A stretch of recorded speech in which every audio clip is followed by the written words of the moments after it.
दोस्तों करीब लगभग 22 साल का एक लड़का उदास था, परेशान था, सोचने पर मजबूर था।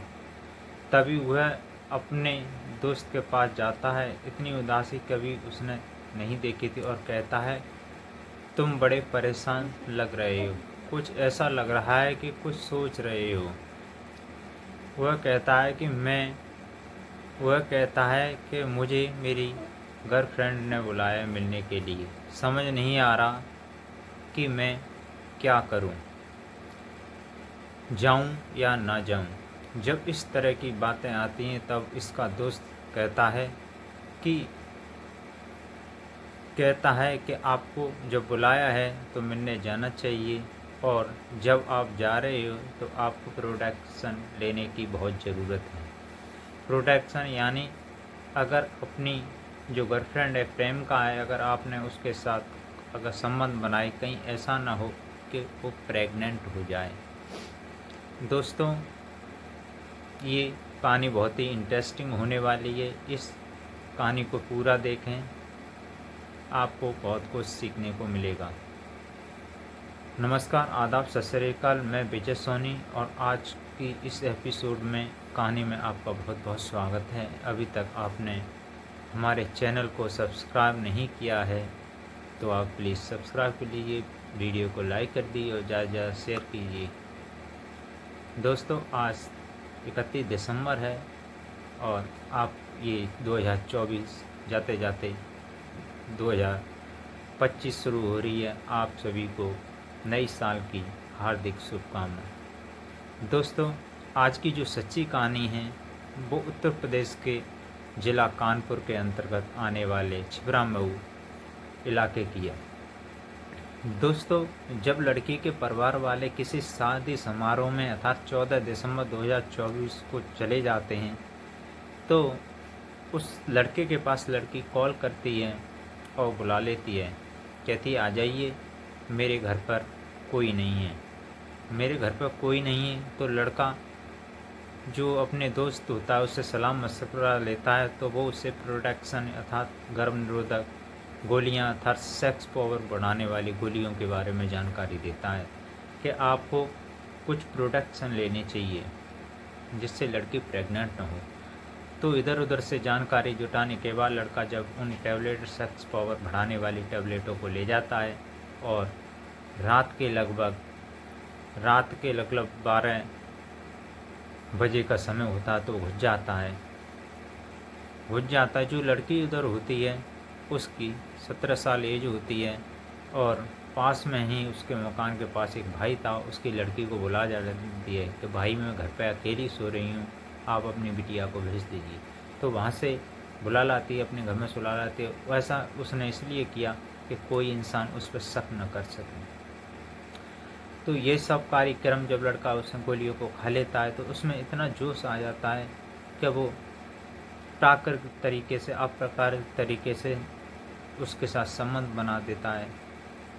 तो इन 7 घंटों में वो जो कुछ हुआ बहुत ही भयानक हुआ था।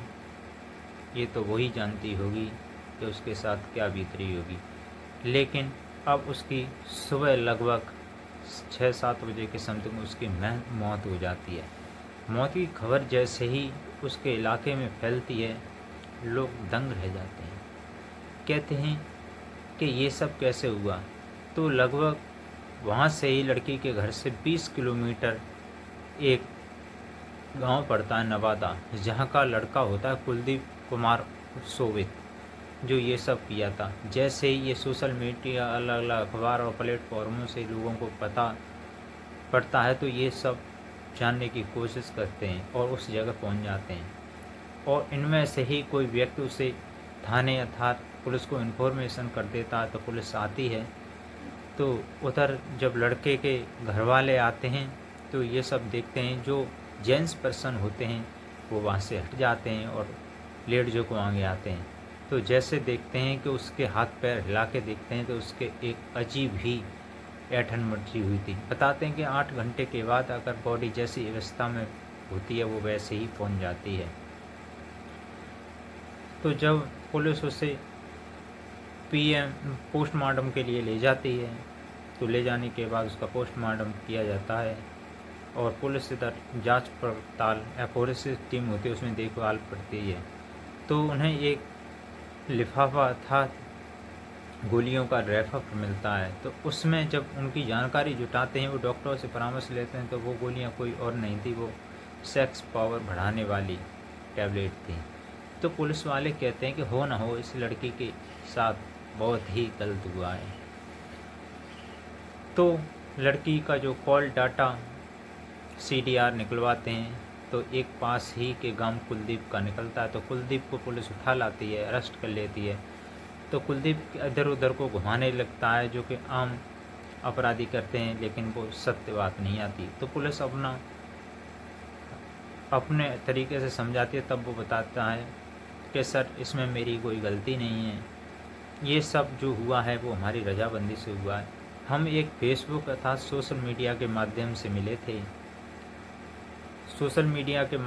मिले थे, हमारा एक दूसरे से बातें भी होती। उस दिन इसके माँ बाप और घर वाले घर नहीं थे, सो इसने मुझे बुलाया था कॉल करके, आप आ जाइए। तो मैं गया था। जो मैंने परामर्श लिया था इन टैबलेटों का, वो मेरे दोस्त ने ही दिया था कि कहीं तुझे शर्मिंदगी महसूस न करनी पड़े। शर्मिंदगी महसूस न करे इसलिए मैंने ये सब किया। जब पोस्टमार्टम में जो लड़का जेल में होता है उसके साथ क्या हुआ होगा ये तो वही जो जानता होगा। इस दोस्तों ये जो वास्तविक हुआ था वो बहुत ही भयावह हुआ था कि एक 22 साल का लड़की एक 17 साल की लड़की के साथ ये सब कैसे कर सकता है। जो भी हुआ था वो बहुत ही गलत हुआ था। अगर इंसान को ये सब करने से पहले 100 बार सोचने की ज़रूरत है कि अगर ये सब होता है तो इसमें वो कहीं न कहीं वो खुद जिम्मेदार है और लड़कियों के माता पिता, क्योंकि लड़कियों को कभी भी ऐसे अकेले घर पर नहीं छोड़ना चाहिए जिससे कि ये दुर्घटनाएँ घट सकती हैं। अगर ये अपनी लड़की को अपने साथ ले जाते तो शायद इसकी जान बच जाती, ये सब ना होता। दोस्तों आप जागरूक रहिए, सजग रहिए, हो सकता है कि अगला नंबर आपका भी न हो। इस कहानी का उद्देश्य किसी की धार्मिक भावना या किसी की भावना को ठेस पहुंचाना नहीं है, बल्कि समाज में व्याप्त बुराइयों को इसे सुनाकर दूर करना है, ये लोग जिससे कि सजग रहें और अपने आप को बचा सकें। इसी के साथ विदा लेता हूँ। नमस्कार, फिर मिलते हैं